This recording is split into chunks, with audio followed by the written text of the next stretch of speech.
Salut les amis! Longue période de confinement, propice à la réflexion et à regarder des vidéos de qualité. D'ailleurs à ce propos, merci de regarder. Voilà, j'ai changé d'avis à propos du projet de port de Bretignolles-sur-Mer. Et j'ai bûché, je vous dis pas comment. Puis j'ai lu Antoine de Saint-Exupéry, et il a bien raison quand il dit que les hommes ne s'intéressent qu'aux chiffres. Hein, je me sens vachement concerné par ça. C'est vrai, j'ai montré pendant longtemps de sérieux gros doutes sur ce projet. Je pensais que les maîtres d'ouvrage étaient parfaitement incompétents, étaient incapables de se remettre en question, cherchaient à mener un projet non fonctionnel, dépensier, extrêmement destructeur, mortifère, qui contribuerait à dégrader notre qualité de vie et compromettrait l'existence des générations futures. Oui, j'ai pensé tout ça, mais aujourd'hui j'ai changé d'avis. Je pense maintenant que les maîtres d'ouvrage sont des personnes extrêmement sérieuses. C'est important que vous le sachiez, pour éviter de vous faire manipuler par des francs poltrons, des blogueurs illuminés, des croissants qui mangent parfois quand même des croissants, ou des surfeurs scientistes. C'est clair, j'ai radicalement changé de cap. Ce que je vais vous présenter là sont des faits. Rien que des faits, vous pourrez les vérifier, et je vais d'ailleurs vous mettre des liens un peu plus bas dans la vidéo. Il s'agit d'éléments qui démontrent la parfaite maîtrise du dossier. Tout est calculé, chiffré, calibré. Attention, d'abord, 60%. 60% c'est quoi? C'est le pourcentage d'électeurs et d'électrices à Bretignolles-sur-Mer qui ont voté pour la liste qui porte le projet. C'est dire à quel point c'est une bonne idée.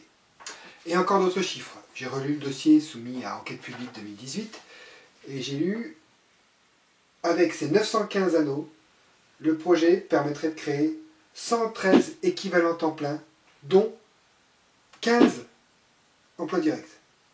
Vous voyez que ça fait réfléchir un peu, non?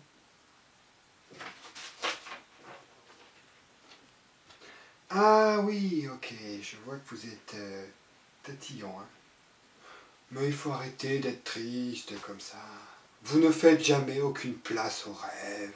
Et il faut savoir qu'à Bretignolles, il plane quelque chose de magique, qui vous soustrait aux lois de la physique et qui, parfois même, peut vous soustraire des lois tout court.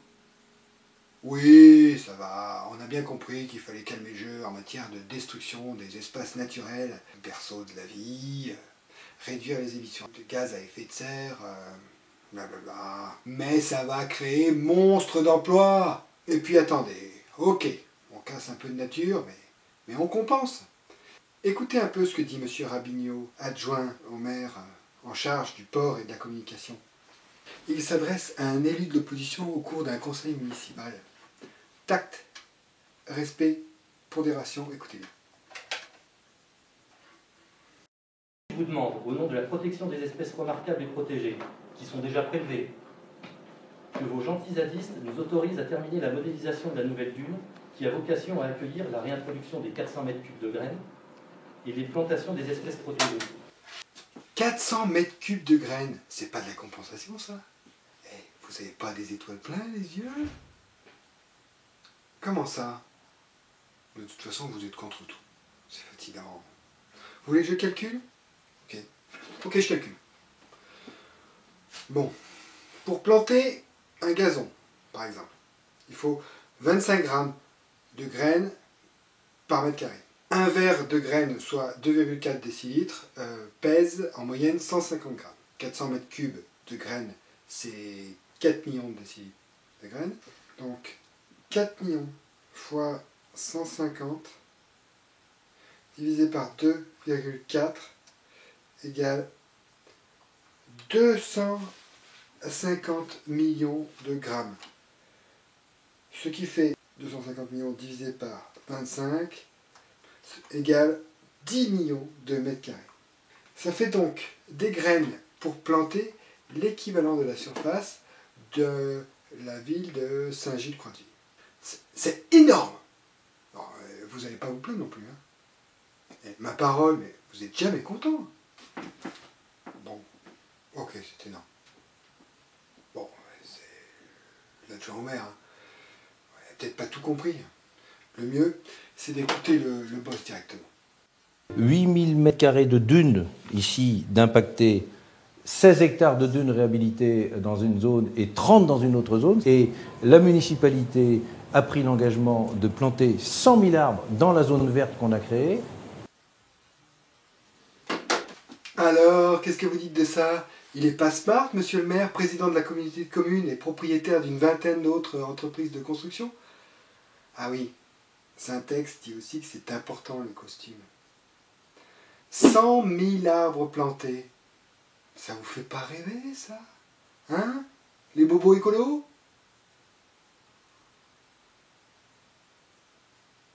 Comment ça, faites voir? Le projet de port est destiné à améliorer dans un environnement proche 19 194 plantations, dont 1007 arbres. Ok, un point pour vous, j'avoue. Ils calculent tous, mais ils n'ont pas la même calibration. De toute façon, celui qu'il faut écouter, c'est plus Christophe Chabot. C'est Frédéric Fouquet, la nouvelle tête de liste. Lui, c'est l'avenir, le sang-froid, l'objectivité. Écoutez ce qu'il raconte au cours d'une réunion publique avant les municipales, à propos de la carrière de Bretomé, une ancienne carrière qui est prévue d'être vidangée, bouchée, dans le cadre du projet. On parle de 340 000 m³ d'eau. Et vous savez combien consomme le Jaunet par jour? 30 000 m³. C'est-à-dire que la carrière dont vous parlez, c'est 10 jours du Jaunet. 10 jours. De quoi parle-t-on? Vous avez compris? Le potentiel de réserve d'eau de cette ancienne carrière n'existe pas. Je vais vous le dire autrement. Les chutes du Niagara, 2400 m³ par seconde. Bon. 340 000. Divisé par 2400, c'est égal à 141 secondes. Hein, soit à peu près 2 minutes. Ça équivaut donc à peu près 2 minutes de chute de Niagara. C'est rien du tout. Bon. Et ramené à la consommation par habitant. Hein. Selon l'Organisation mondiale de la santé, il faut 18 m³ par an par personne. 18 fois 4500, bon, c'est le nombre d'habitants à Bretignolles, 81 000 m³ par an, donc 340 000 divisé par 81 000, c'est égal à, donc, ça correspond à 4 ans d'approvisionnement de la population de Bretignolles. 4 ans. 4 ans. Vous voyez, 4 ans. Bon, de ce point de vue-là, c'est quand même pas mal. Hein? Bon, ok. Vous oubliez tout ce que je viens de vous dire. Ce sont des inepties de faux sachants, de vrais enfumeurs. Non au port. Vive la dune, vive la plage, vive le littoral sauvage, vive la vie. Je suis avec vous les amis.